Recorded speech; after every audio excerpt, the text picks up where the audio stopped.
श्रीरामचन्द्रं शरणं प्रपद्ये श्रीरामदूतं शरणं प्रपद्ये। नमो देव्यै महादेव्यै शिवायै सततं नमः। नमः प्रकृत्यै भद्रायै नियताः प्रणताः स्मताम्। या देवी सर्वभूतेषु सत्यरूपेण संस्थिता नमस्तस्यै नमस्तस्यै नमस्तस्यै नमो नमः। या देवी सर्वभूतेषु प्रेम रूपेण संस्थिता नमस्तस्यै नमस्तस्यै नमस्तस्यै नमो नमः। या देवी सर्वभूतेषु करुणा रूपेण संस्थिता नमस्तस्यै नमस्तस्यै नमस्तस्यै नमो नमः। या देवी सर्वभूतेषु अहिंसा रूपेण संस्थिता नमस्तस्यै नमस्तस्यै नमस्तस्यै। जीवती ज्योत ऊंचा पड़थार वाली उगमना ओरडा वाली जगदंबा सोनल मानु प्रागट्य तिथि आजे जेने ज्યાં જ્યાં ચારણ આપણો સમાજ વિરાજે છે, દેશ હોય કે પરદેશ, સોનલ બીજ તરીકે પૂરી શ્રદ્ધાથી ઉજવે છે। એવા માના પ્રાગટ્ય દિને ભૂંગર ગામે માની આ બીજ ઉજવાઈ રહી છે ત્યારે મને આનંદ થાય છે। લુદાનભાઈ અને બે ચાર ભાઈઓ અહીંથી આવ્યા, મને કહ્યું કે બાપુ 8મી તારીખે મારે રાત્રે એક જગ્યાએ પહોંચવાનું છે પણ હું આવીશ, અને હું આવ્યો। અને ચારણ સમાજના એની વિશાળતા કેટલી। પછી પત્રિકા દેવા ભાઈ આવ્યો તે મેં એમ પૂછ્યું બાપા તલગાજરડાએ કંઈ સેવા કરવાની આમાં? તો કે બાપુ તમે આવો એ મોટામાં મોટી સેવા, અમારે બધું ઉપડી ગયું છે। આ એક માના છોરું તરીકે આ ઉદારતા છે એમની। પણ હું સારું લગાડવા નથી કહેતો, હું રાજીપો વ્યક્ત કરું છું। આપાનું આ ગામ મેરા આપણે માણોર આપાનું એને હું યાદ કરું કારણ કે મને અનુભવ છે, એના પરિવારના જનો પણ અહીંયા છે કે તળાજાની રામકથા કરી અને આવતો હતો ને ત્યારે આપણી આ BMT ટ્રેન ચાલતી ભાવનગર તળાજા મહુવા, અને તળાજાથી અમારે ટ્રેનમાં બેસીને તલગાજરડા ફ્લેગ સ્ટેશને ઉતરવાનું। ત્યારે તો આપણે હું આમ વડલાની નીચે બેઠેલા, મારી સાથે બે ભાઈઓ હતા બેઠેલા પૂર્ણાવતી કરીને, ત્યાં માણોર આપા આવ્યા, ઓળખી ગયા, બાપુ તમે? તો હા બસ આ ગાડીમાં જાઉં છું પૂર્ણાવતી। તો હું તો એક દિવસ સાંભળી ગયો દૂર બેસી કથા, અહીંયા કેમ બેઠા? અહીંયા તો અહીંયા જ બેસે ને કેમ? એ ગયા સ્ટેશન માસ્તર પાસે ઊભો થા। કીધું એ બાપા રહેવા દો, મારો બાપા। તો કે નહીં પણ બાપુ બહાર બેઠો ને તું ક્યારનો સાહેબ છો? ઊભો થા ઊભો થા। અમારી સાથે બંને લોકો કીધું ભાઈ ખુરશી ઉપર, તો કે નહીં ખુરશી લઈને અહીંયા આવે છે બાપુ, ઉભા રહ્યો। સ્ટેશન માસ્તર ખુરશી લઈને આવ્યો। આ એનો સાધુ તરફનો ભાવ, મારા બીજું કંઈ નહીં, સાધુ તરફનો એમનો આ પ્રેમ ભાવ, એમનું આ ગામ છે। માતાજીની કૃપા છે, આટલા ઘર ચારણ સમાજના છે એટલે રાજીપો વ્યક્ત કરું છું। રામચરિત માનસની એક ચોપાઈ કે પૂર્વ દિશા કોઈને તુલસીદાસજીએ કહી હોય તો રામાયણ કાળમાં માં કૌશલ્યાને કીધી, અને ત્યાર પછી પૂર્વ દિશા કોઈ જગદંબાને નામે ચડી હોય તો આ માને નામે ચડી। બંદવ કૌશલ્યાદિશી પ્રાચી કીરતી જાસુ સકલ જગ માજી પ્રગટે ઉજહ રઘુપતિ સસી સારું ચારું વિશ્વ સુખદ કલ કમલ।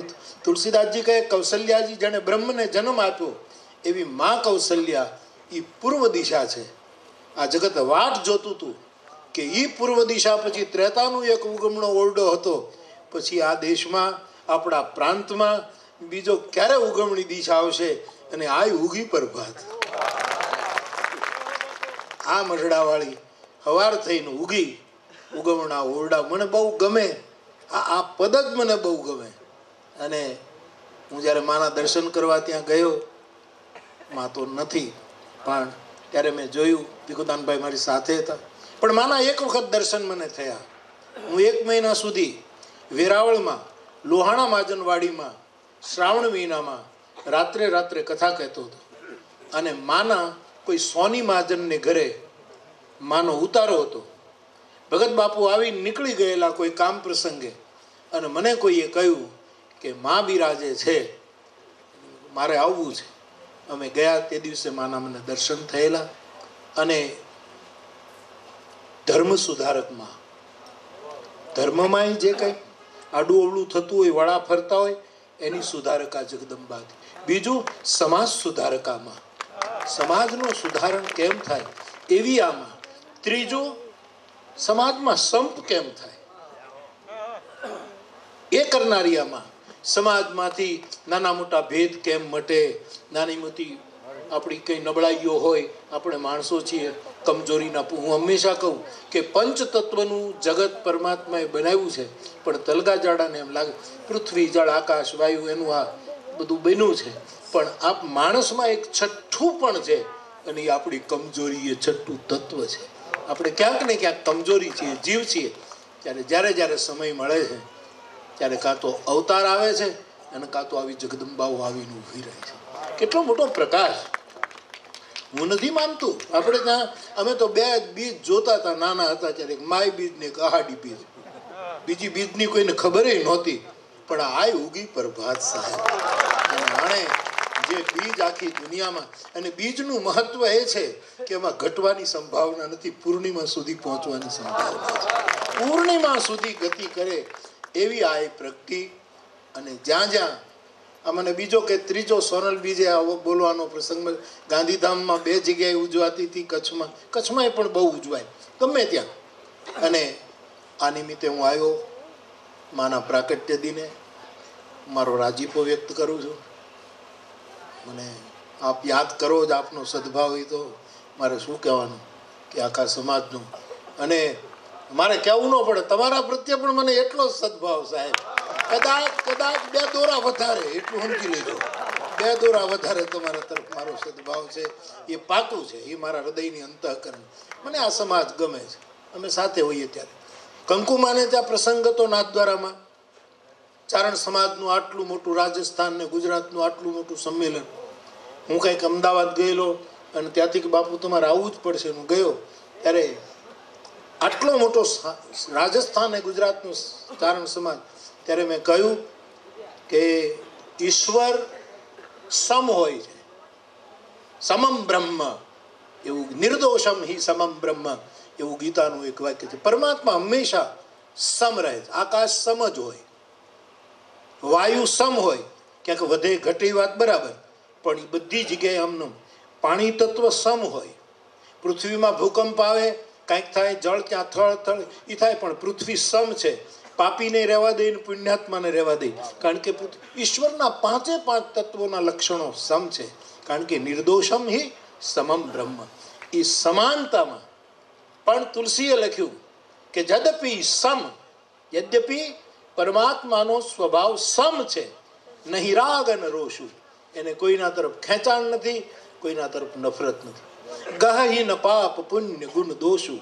પાપ પુણ્ય ગુણ દોષ એ કોઈના જોવે જ નહીં પરમાત્મા. કારણ કે સમ તદપિ કરહિ સમ વિષમ વિહારા ભક્ત અભક્ત હૃદય. તો પણ પરમાત્મા ભગત અને અભગત પ્રત્યે આ પક્ષપાતી છે એવું કલંક વોરીને પણ એના હશે, એના પક્ષે ઊભો રહે છે. એટલે મેં તે દિવસે એમ કહેલું કે સાધુને સમાનતા જ રાખવી છે. બંધવ સંત સમાન ચિત્ત. એને સમજ હોય, પણ છતાંય મારે કહેવું જોઈએ કે ચારણ સમાજ અથવા તો દુનિયા મને ભલે એમ કહે કે બાપુ અહીંયા તમારો થોડો પક્ષપાત છે, તો એ પક્ષપાતનો આક્ષેપ સહન કરીને પણ મને ચારણ સમાજ તરફ પક્ષપાત છે. અને તેથી તલગાજરડાનો એક બાવો બોલે છે ત્યારે તમારી જવાબદારી વધે છે. ધ્યાનમાં રાખવાનું કે આપણા બધાની જવાબદારી વધે છે. હું બહુ રાજીપો વ્યક્ત કરું છું. આ ગામે કેવા ભજનીકો સાહિત્યકારો આપ્યા છે. આ મુંબઈ છોડીને મારો ગઢવો અહીંયા બેઠો, મેં તો પહેલી વખત સાંભળ્યું. બોલે ત્યારે કેવું બોલે છે. આ બધા જ ક્યારેક મને લાભ મળે છે. ઘણી વખત તો ઓળખતો ન હોય અથવા તો સંકોચને લીધે મારી પાસે આવતા ન હોય. બાકી કેટલું પડ્યું છે. આ માની કૃપા છે. અને બહાર કાઢો બાપ. ખાલી મંચ ઉપર નહીં, પણ આમ ગલીઓ માની સ્થાપના થવી જોઈએ. હા, અજવાળું ઓછું નથી. અને પાછા અજવાળા 2 પ્રકારના. એક અજવાળું બહુ વધી જાય તો કંઈ જોવા ન દે, આખું અંજાઈ જાય. માનું અજવાળું એટલું સૌમ્ય પ્રકાશ છે. એ અજવાળામાં જ્યારે આપણે જીવીએ છીએ ત્યારે આખા સમાજ બહુ જ મોટું મને પરિણામ દેખાય. બાપુ જે છે મૌન છે કે તો બધા વિશેષ કંઈ નહીં કહેતા. હું પેલો દોર કે સાંભળીને આપ સૌની રજા લઈને જઈશ જીલુ બાપાને કહીને મારે છે ગિરાણા પહોંચવાનું છે, 1 વાગે પહોંચીશ તો હું આવી શક્યો એમ એનો આનંદ છે. વિશેષ કંઈ નહીં કહેતા. મારા જેવું કાંઈ પણ કામ હોય તો સંકોચ રાખ્યા વગર મને કહેવાનું. મારી મર્યાદામાં બાવો તમારી યારે ઊભો. મારી મર્યાદા હોય ને, આપણે માણસ છીએ, આપણા હાથ કેટલા હોય આટલા, જેટલા પોળા થાય એટલા થાય યાર, પછી એથી વધારે. પણ આપ સોનલમાનું મંદિર બનાવી રહ્યા છો, નાનકડું પણ દિવ્ય મંદિર છે. કંકુમાના આશીર્વાદ છે. માના આશીર્વાદ હોય ત્યારે જ આવો વિચાર આવે, વગર તો વિચાર જ ના આવે. આચારમાં તો મૂકવાનું પછી આવે ત્યારે. આ માવડીઓ એવી હતી, દાણા જોતી નહોતી, દાણા દેતી હતી. એને ઘરે હાંડલા નહોતા ચડતા, એને ઘરે હાંડલા ચડાવ્યા. જેના છોકરાઓ રોટલા વગર ભૂખ્યા હતા એને રોટલા પૂરા પાડ્યા. એ કાંઈ વાસણ વધાવો નહોતા જોતા, એ તો દાણાની કોઠીઓ ભરી દેતી હતી સાહેબ. એને ઉગમણા ઓરડા વાળી કહેવાય. કાગ બાપુ રાડ નાખીને બોલ્યા છે આના માટે. અને એને તો કેટલી વેદના પણ એમાં પ્રગટાવી. કળિયુગની સામે સિંહ સમાન તે હુંકારો કર્યો હતો, પડકારો કર્યો હતો. આવી હે જગદંબા, અમે બધા તને પ્રણામ કરીએ છીએ. તારામાં મને ખબર છે કે જેની જેવી નિષ્ઠા નાગબાઈમાં, ચારણબાઈ નાગબાઈ, ગાંઠીલામાં ઓજત નદીને કિનારે તલગાજરડાની 5 રામકથા કર્યા પછી 6ઠ્ઠી રામકથા તલગાજરડાની બહાર કોઈ થઈ હોય તો એ નાગબાઈની જગ્યામાં.